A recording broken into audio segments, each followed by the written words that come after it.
we got a lot to talk about. We got a lot of questions to ask. We got a lot going on. First and foremost, did you think that going into Snowhsoe this year that you were going to be the overall points leader? And how's that feel to be sitting in that overall points lead spot? I mean, I wanted to be there in the fight for sure, but after my performance at Big Buck, I'm like, I got a lot of work to do. So I went down to Florida the 2 weeks after Big Buck and got ready down there with my whole team and everyone, and then I won Florida, and then I won 4 races after that, or 5 races in a row, and then Ohio again. I had a bike issue and I got put down a little bit. I wish that didn't happen to me, but yeah, honestly, I wanted to be there, but I never thought this was going to happen where I'd be there still as of right now. Dang. And that, I mean, we talked about, oh, hold on. We got something else going on here. We talked about, sorry, this is my first time doing a call live on the program. So we're first threesome on the show. We're trying to figure it out. Now I completely lost my train of thought because everything just went to hell in a handbasket. Oh, so last year, Josh Toth goes out and becomes the first one to win from the second row. Obviously, Josh, former XC2 champ, raced the XC1 class for a while. He comes down, he kind of breaks the ice. After that, he wins from the second row. You end up getting 2 of them last year, and now you got 2 of them again this year. Once you finally broke that ice and got that first overall win, at that point, did it become like that? Seems like it's been the standard for you because we're there right at the end of races, and it's like when you're second overall, you're pissed off. Like, don't care that you just won XC2 again. You're like pissed off that you didn't win or the overall. And now, this past week, you were pissed off that you won, but you didn't physically win. So it's like, what has been the transformation between once you got that first win and now, like, that kind of seems like it's your expectation every week? Yeah, like last year, obviously, I'd be there like almost every race, and after I got my first win in Florida, it like built me some confidence, and then I was there for the overalls. But I'd be like top 3, and then I'd drift back to 4th or 5th or say, and then I actually got an overall podium, and then a couple of them, and then I won that one, and then I won Ohio 2 weeks after that, I think. So I got 2 in a row. It was pretty sick, and then I think it just built my confidence up so high, and then this year I knew I could be there, and when I didn't win all the way, I lost Talladega. That really made me upset, honestly, when I had that one pretty much in the bag. And then Coker, I blew it again, and Tennessee. I've had races where I should have definitely been there and done it, but that's racing. It's a part of it. So we should be at 4 overall wins this year. Yeah, that's what I'd say is I should be at 4. What? So the Talladega one, obviously, like, I was following you guys around the track and happened to get the video of you coming through the creek where you got stuck. And I know Jameson, some other guys came out there and got you. I'm sure a lot of people have seen that video. What were you thinking in that moment? Because you were minutes out with the physical overall lead, and that was the final lap where you came through that creek, and it was a little bit different line than what you had been taking all day. But what was going through your head when that happened? Yeah, well, so like a mile before that, my bike went off, and it went in a start for like 45 seconds, so I got all worked up, and I was just trying to ride super fast, and I was riding like an idiot when I should have just slowed down. And then I jumped into the water, drowned my bike out, lost a bunch of time there, and then my bike quit on me a couple more times after that, and then Stu caught up to me, and I made another rookie mistake and crashed in the field section. And I was like, what am I doing? But yeah, I was definitely upset about that one, but it's whatever. It happens. Grant, what do you think about the ongoing argument everybody's kind of been having with XC2 starting, the minute behind? Do you feel like you benefit from that? Obviously I've talked to Josh about it. He, he's kind of like, whatever, we catch a tail end and it doesn't, it's not a huge deal. But what do you think about it? And, I mean, going forward next year, you're going to be going to XC1 anyway. What's your thoughts on it? Honestly, like as me right now, I think it hurts me a little bit with being, because then I got to pass the guys in XC1 and waste that valuable time to get to like Ben and them guys up at the front. So like I would like to start with the guys, honestly, would be my preference. Okay, and one more question. Starting the year, we had heard rumors that you wanted to go to XC1. Like, you didn't really care as much to defend the XC2. You wanted to be on the front row. What was kind of the deciding factor? Was it like a team thing, or was it just like, all right, I'm young, I don't need to jump in XC1 even though I'd like to? Was it just, did it feel like the smarter thing to do one more year to see if you can just double down, or how did that go? Yeah, I pretty much just decided it was just the smart thing to stay back and then just not be dumb to go up when I was 18 and stuff like that. And I would have been pretty young up there and then still learning everything, and then it might have hurt me a little bit by say I wouldn't have been winning, and then I would have been getting third or fourth. So I think now I'll be ready for next year for sure. That's when I should have gone up is next year. So I'm glad I stayed another year. Yeah. Do you have you spent much time on a 350? Like, does a 350 or a 450 suit your riding style better? Like, do you prefer that over riding the 250? Yeah, I actually ride a 350 pretty much every day of the week. The only time I ride my 250 is like the Thursday before the races. Is it? Is that just from, like, I know a lot of people, like, I guess a lot of privateers more so will kind of train on like a 450 or a bigger bike mainly to like save motors. Is it kind of that situation, or is it kind of you just prepping for next year and just kind of preferring riding the bigger bikes? No, I honestly just enjoy it more. Like in my opinion, my riding style fits a bigger bike more. I kind of like to lug my bike and uh, like ride smooth. So I think it helps me a lot more by just carrying more speed and everything. So what you're saying is these boys are in trouble next year. You don't even like riding the 250. Once you get on the bike you want, man, these boys are in trouble is what I just heard. Yeah, I mean I hope they are, but they're all good. I know Ben ain't gonna give it up. He's gonna be there every round, and he's tough to beat. And then obviously everybody else in the XC1 class is the same way, and I'm racing against them next year, so they ain't gonna be as nice to me. Yeah. And I mean, there is a big difference in that, like riding kind of with the adjusted time and then riding straight up. And you kind of just mentioned it a second ago, but I mean, next weekend will be kind of the first time dipping your toes in it. You'll be on the front line at Snowhsoe. You'll have Ben on the front line with you. But other than that, you got three XC2 riders that are filling out that front row because of the level that you guys have been riding. So, I mean, how stoked are you to kind of race straight up with Ben for one round next weekend as we head into the off season or to the summer break with you guys pretty close in points? Yeah, I'm glad. I'm honestly pumped up about it. Last year I started on the front row, but I stayed with them guys for a little while there, and then I made a couple dumb mistakes and started drifting back. But I know I can stay there with Ben, and I know he's not going to give up either. So it's going to be a battle to the end, I bet. Yeah. Oh, for sure. Especially now, like some of the guys that are kind of talking about the time difference are going to be starting on row 2, 3, 4, and so they're going to have that time difference to play with. So I guess we'll see how much of a difference it's really been making. But kind of like you said last year, riding with them for a little bit at Snowhsoe and then falling back a little bit. One thing that I've kind of talked to your dad about a bunch and then kind of talked about on here a bunch as well is like your onset to this whole thing. I don't want to say it came out of nowhere because I know you've been working your ass off for it, but that first year in XC2, we didn't see you get a podium until the final round at Ironman was your first podium. And then last year, you come out swinging, you win the championship, you get 2 overall wins, and now this year it seems like you're just on a different level, not only in the class but overall. I mean, Gus and Cody are both riding really well, really good as well, but what do you think was the biggest thing that made that turn from going all season and getting one podium to then the next year leaving with the number 1 plate and then bringing that into what you're doing this year?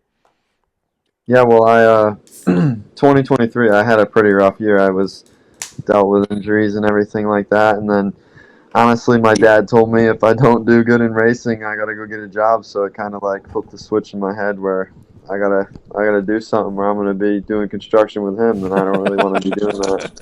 No, that shit sucks. Don't do it. I promise. Yeah, I'm yeah, fat and I'm slow. not I a big hate my fan of life. it. I want to go fast. Simple So, as that. Grant, what do you think about I had a conversation just like looking into the future, the rest of the year. If you were to lock down championship prior, which is looking like as long as everything goes well, knock on wood, that should happen. Are Just you a lot of itching- racing left. A lot of racing left, but are you itching to go to the front line before the end, before next year? Like, is that 100% the plan? Yeah, absolutely. If I can lock it up before the last race of the year, I would definitely. I'm going to be an XC1 at Ironman. Hell yeah. Sweet. Screw Iron Man, dude. Let's do John Penton. Yeah, Make it that's happen, what I'm hoping brother. for. But Let's make it happen. but shoot, Cody and Gus are riding so good. They're there every weekend. I mean, I can't. I wish I could break them, but they don't break. Yeah, Gus blew my doors off every test. He'd catch me. I was on 21. He's on 22 this weekend. He'd come by and he'd say some kangaroo shit and try to smack me on the back of the helmet, rev at me, and I was like, "You son of a bitch!" But yeah, them boys are they're ripping. So you're riding? Because I don't know much about. I don't watch the sprints much. Are you riding a 250 at U.S. Sprints also? Yeah, so if I can lock the championship up this Saturday at the last one of the year, Sunday I'm going to race a 350 in Pro 1. Wait, the season's already over? Yeah, there was only 8 races or something like that, and we started like the beginning of January, so yeah, Oh, they're dang. almost done. So This we is the might last see one of the year. might see the 350 debut on Sunday. Yeah, if I can do it, so that's what I'm hoping for. I got a 250 SX at the house. What do you think about doing it on that?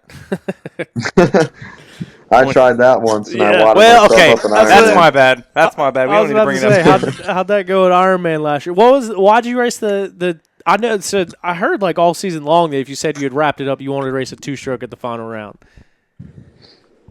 Yeah, so we were actually going to race a 125 or a 150, and then I said I don't really want to ride one of them, so I got a 252 stroke, and I rode it like Friday before the race. Was the only time I've really ever ridden a 252 stroke before. Dang.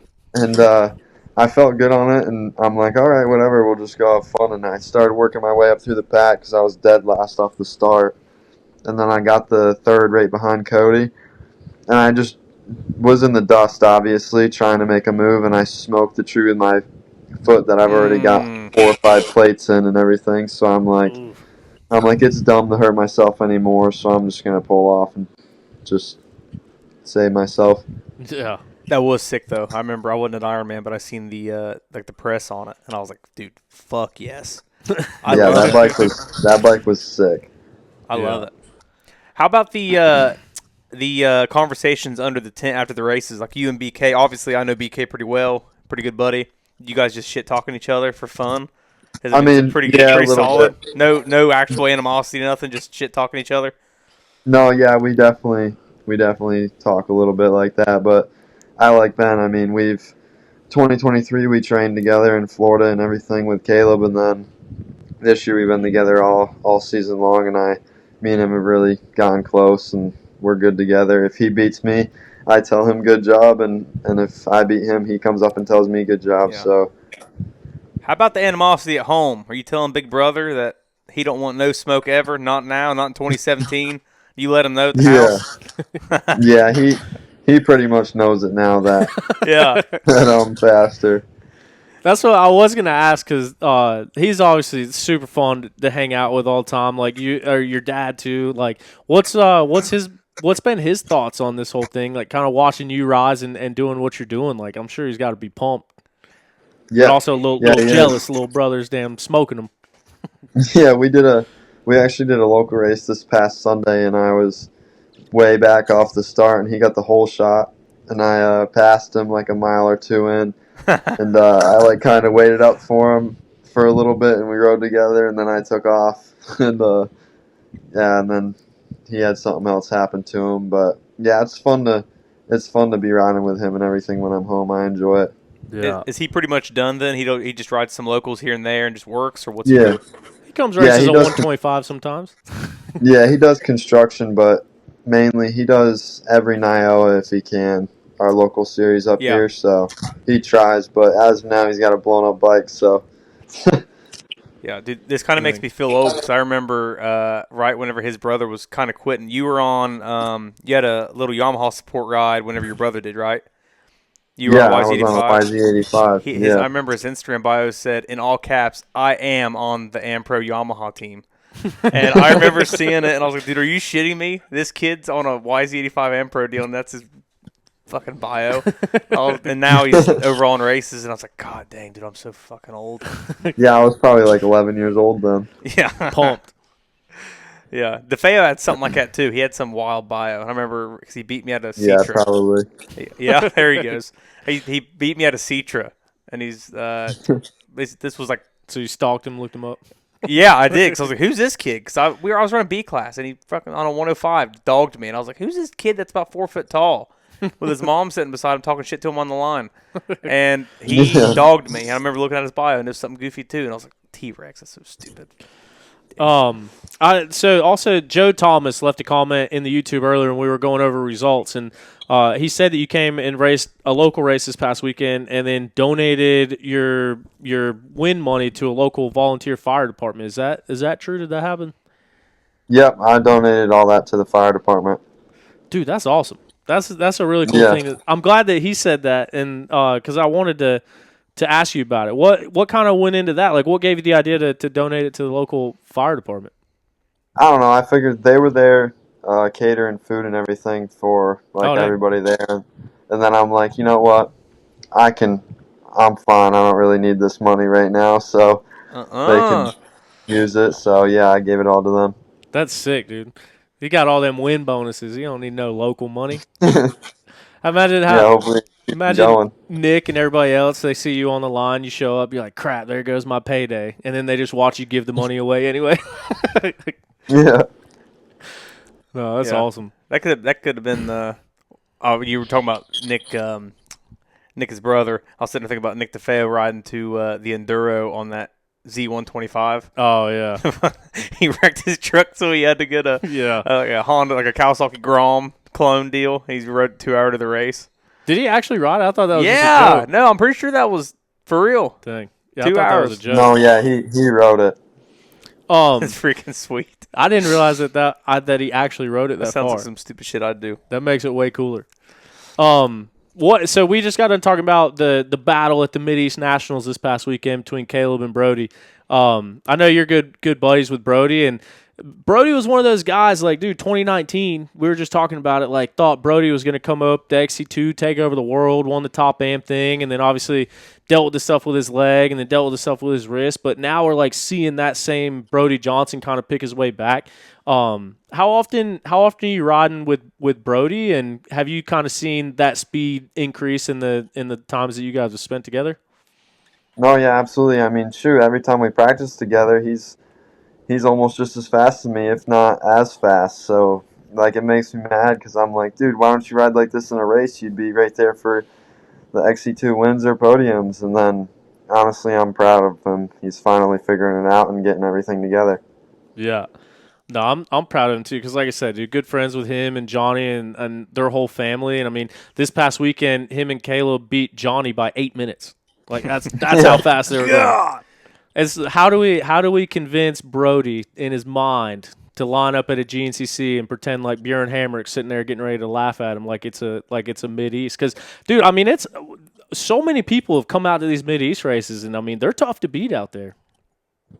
No, yeah, I mean, shoot, look at Trevor Bollinger. I mean, that's what he raced his whole life and everything like that. So, I mean, if Brody wants to, he's fast. Like, I know he is, and he's figuring it out. So, I hope he keeps getting better and better. And then he needs to click off a podium or something to get some confidence, and I think it's going to help him a lot. Yeah, for sure. He's been running like way more up front than usual here lately too. Like I've just watching the live feed, he's staying up front. Like what would he get at the last round? So fifth, I think. Fifth. So he got around Toth, and then Toth got him back. Toth was fourth, and he was fifth. He caught Gus and Cody and was behind them, and then broke his shifter off. Yeah. Oh yeah, that's right. And he was stuck in second gear or something. That'll do it. Gear? Yeah. Then he sounds like JoJo. Hell yeah. On it, brother. And also too, so like ISDE coming up. Obviously you guys had a good showing at ISDE this year. I feel like it's going to be more suited towards East Coast rider, but Brody's going over there too on a club team. He said his first time out of the country, so I'm sure you guys will be hanging out and riding a lot over there as well together. What's your thoughts on going to Italy this year and being a part of that junior trophy team again?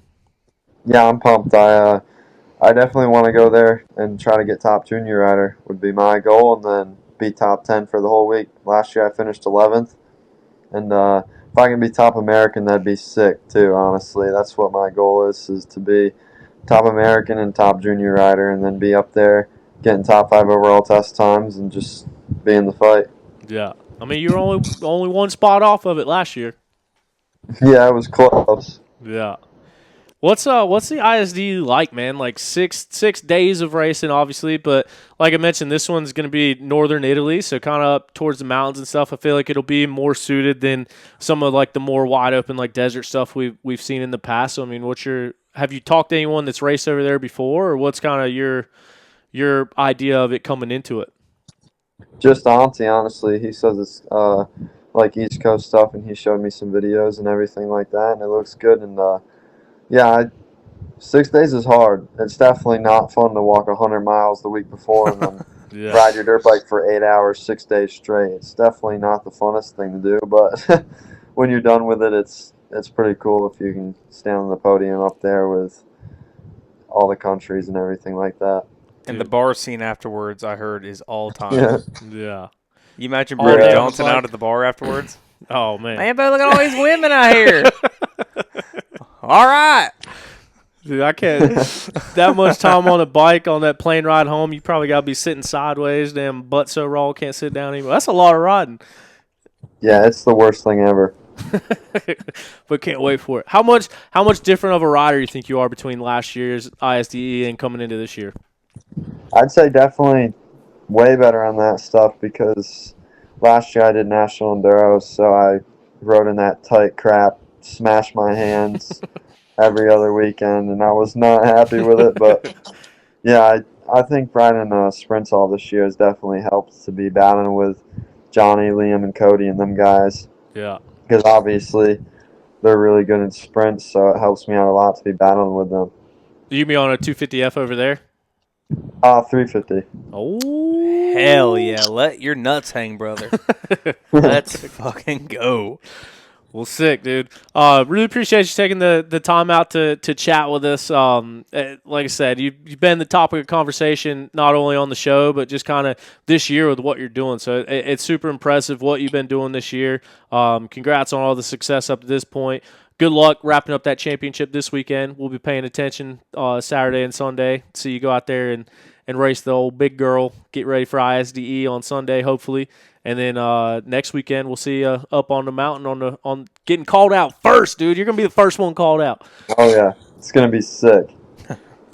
Are you gonna do anything special with a number plate since now you got the overall points lead too? We I don't saw. know. I was thinking about asking that, but I don't know what Timmy will say. So I'll bring it up to him now that you say something. You got to. I think after T-Rex won Big Buck, I think he had like a red outline or something around the green numbers. Or you gotta do something, dude. How often does this happen? You gotta do something. Yeah, I figured it'd be sick if I did like gold numbers or something. Yeah. Yeah, something like that would be pretty cool. Heck yeah. All right. Well, cool, man. Thanks for taking the time out to chat with us, and good luck next weekend, and we'll see you next week. Yeah, no problem. Thank you. Yeah. We'll talk to you later. See ya. See ya.